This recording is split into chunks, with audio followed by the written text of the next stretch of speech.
Alors, nous sommes le 20 mai, je vais essayer de vous montrer le nouveau petit problème que j'ai sur mes pieds de fraisier. Alors un tout petit problème, hein, mais légitimement vous pouvez vous poser la question de savoir pourquoi vous trouvez de la bave au pied des fraisiers. Tout comme ici. Voilà. Donc à chaque pied de fraisier, je trouvais de la bave. J'ai cru longtemps que c'était des escargots ou des limaces. Alors le tout c'est d'arriver à choper la bestiole qui fait ça. Alors, où est-elle? Alors, eh ben décidément aujourd'hui j'ai du mal. Ah, voilà, elle est en train de se barrer là, hop, voilà.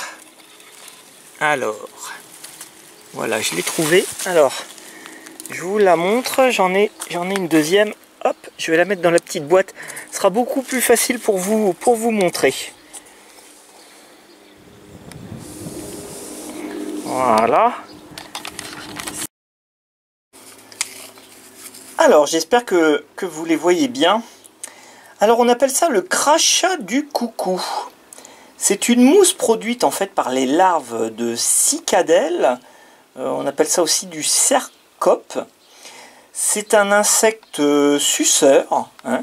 Alors, ça produit en fait une sorte d'écume printanière pour se protéger, pour créer de l'humidité. Alors, c'est grâce à ces déjections hein, que ça produit ça. Et en fait, donc, comme c'est un insecte suceur, donc il se met au pied des fraisiers ou d'ailleurs sur d'autres plantes également. Et quand il pique la plante, il suce la sève. Voilà. Donc c'est un insecte proche de la cigale. L'adulte est visible d'avril à août. Alors, il n'est pas très, sur tous les sites que j'ai pu consulter, hein, il n'est pas très dangereux, hein, pas très actif quand même. Donc, il ne va pas vous pourrir, contrairement aux larves d'hanneton, il ne va pas vous pourrir complètement votre culture. Donc, vous pouvez simplement vous en débarrasser en le prenant, en l'écrasant, en le jetant, enfin bref, voilà.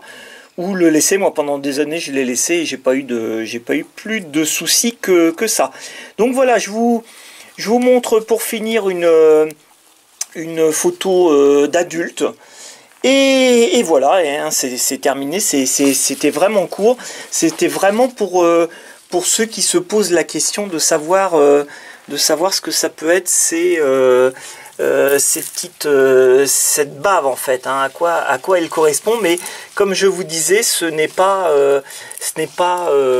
ni des limaces ni des escargots. Voilà, je vous montre l'adulte et on se retrouve plus tard.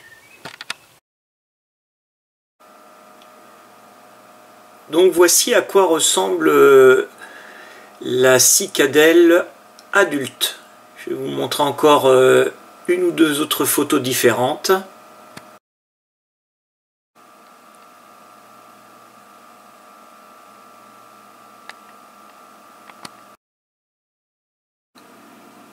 Voilà, apparemment il en existe même des blanches.